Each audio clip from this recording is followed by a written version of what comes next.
5 days ago, on February 22nd, the U.S. launched an MQ-4C Triton intelligence, surveillance, and reconnaissance drone in the Persian Gulf. The drone departed from Abu Dhabi in the UAE and was conducting high-altitude maritime ISR patterns south of Iran at approximately 32,900 feet. This is just one of many aircraft currently in the skies gathering intelligence in the lead-up to this potential confrontation. Now, what's special about this specific drone, however, is that during its mission, it transmitted an emergency code 7700 before completely disappearing from flight tracking radars. This has caused many analysts to speculate that Iran may have used electronic warfare to take over, or perhaps they simply shot it down. Now, this is one of America's most advanced reconnaissance drones, and it's estimated to cost at least $120 million. However, there are some reports that suggest that actually each unit could cost up to $620 million.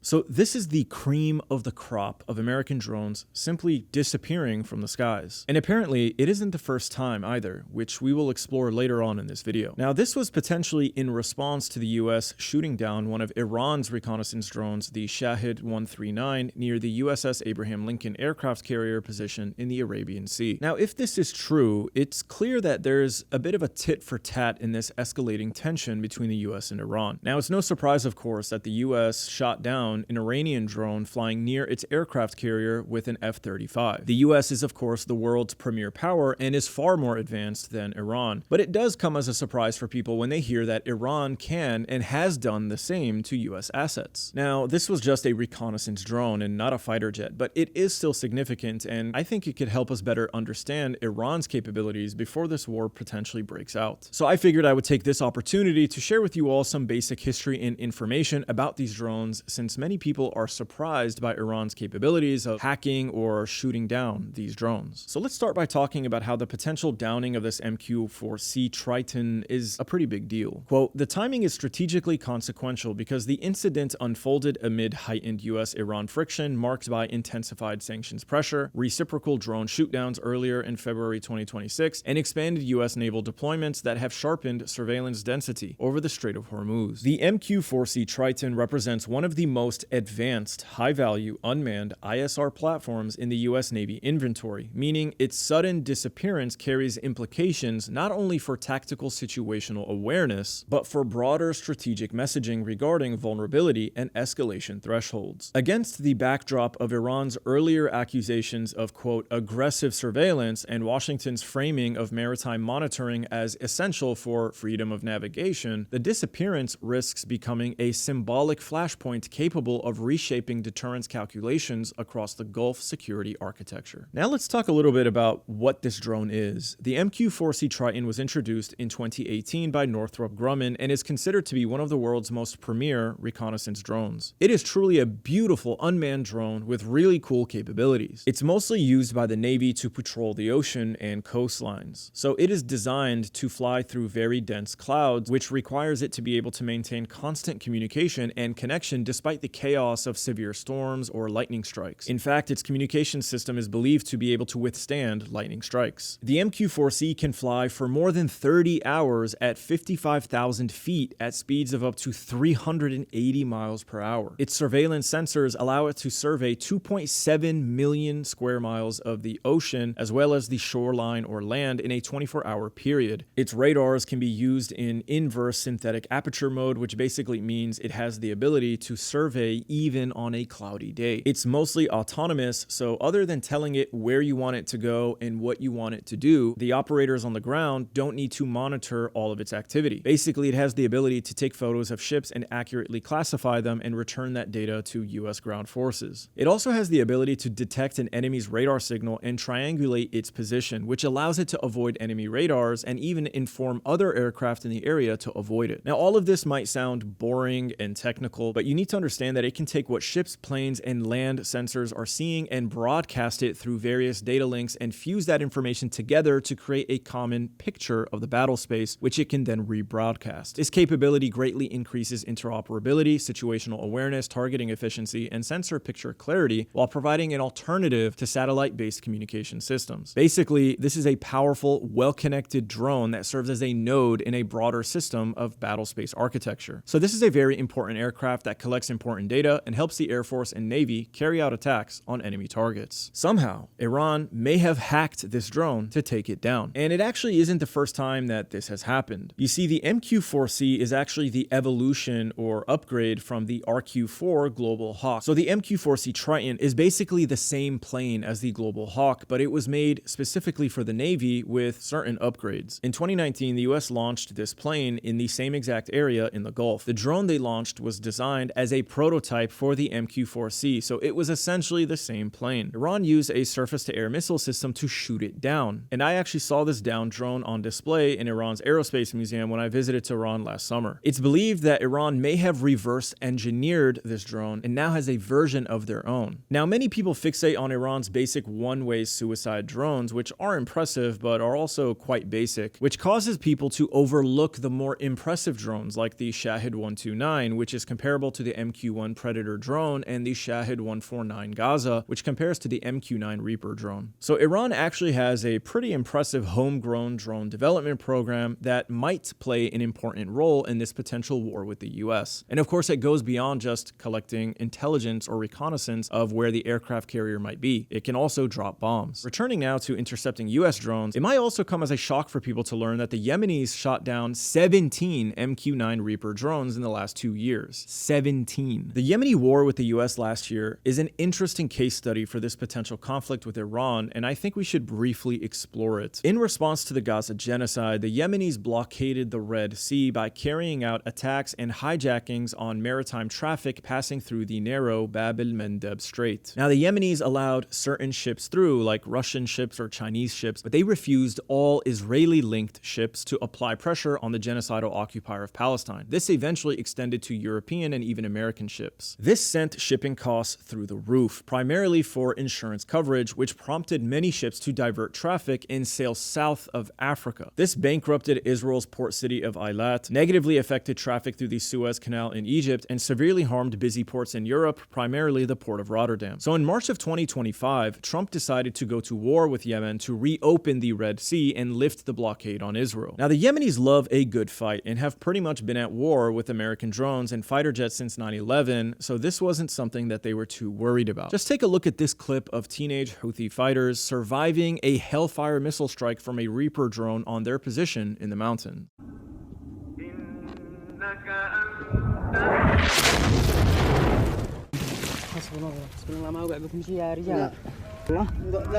ربي فوقه يا رجال. أنا الطيران انضرب ولا وقع بنا شيء الحمد لله. بسم الله الرحمن الرحيم. هذا هو الآن أبو صماد الطيران طرح جنبه الصاروخ ولا وقع بالشيء بفضل الله وعونه وقوته. واحد.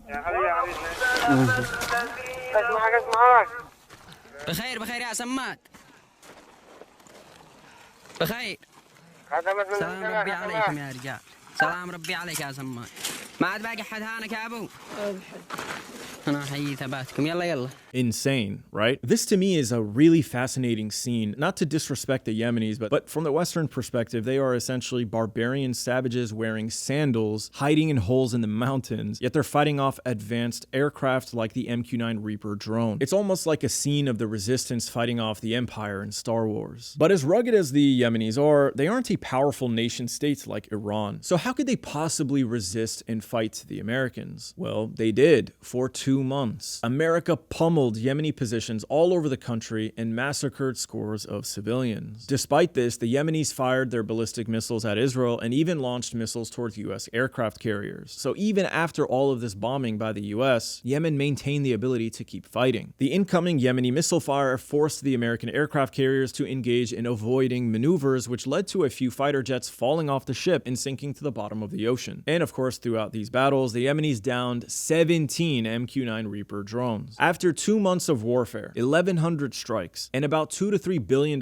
wasted, the US declared a sudden and immediate ceasefire with the Yemenis. Trump praised them for their bravery and negotiated terms to allow American ships through the Bab el-Mandeb Strait. Yemen, however, did not have to leave Israel alone, and they continued to fire their missiles at them. And actually, just 2 months later, in July of 2025, the Yemenis continued their attacks on ships passing through the Red Sea. Sea. So all in all, it was a complete failure. But Trump still tried to declare victory. However, reports later revealed that he was rapidly burning through precious munitions with no end in sight, prompting the Pentagon to advise him to put an end to this situation. Now, Yemen took a beating during this process, but what they demonstrated was how their mountainous terrain and their proximity to the coast gave them the ability to maintain the ability to resist and even cost the US very expensive equipment. So imagine what Iran might be able to do given the size and the population of their country, the size and power of their arsenal, and their more advanced capabilities, especially air defenses. This is why this potential war is just so insane. The US couldn't produce regime change in Yemen to get them to fully agree to their terms after 2 months of heavy bombardment. So does Trump really believe that he can force Iran to capitulate in a 2-week operation? Only time will tell. But what do you think? Is there anything that I'm missing? Let me know in the comment section below. I pay special attention to comments coming from my channel members who pay every month to support my work, which I am deeply grateful for. And I've received feedback from some of my followers who say they'd love to become a member but would like a cheaper option to do so. So that's what I did. I provided 2 cheaper tiers for people to become a member and support my work. So click the pinned comment if you'd like to become a channel member. However, I do also try to read as many comments as I can from other people in the early hours after a video's release. So don't be shy to let me know what you think down below, especially if you are an expert in this weaponry and military equipment, which I don't really know all that much about. Thanks for watching and take care of yourselves. Trust nothing. No laws.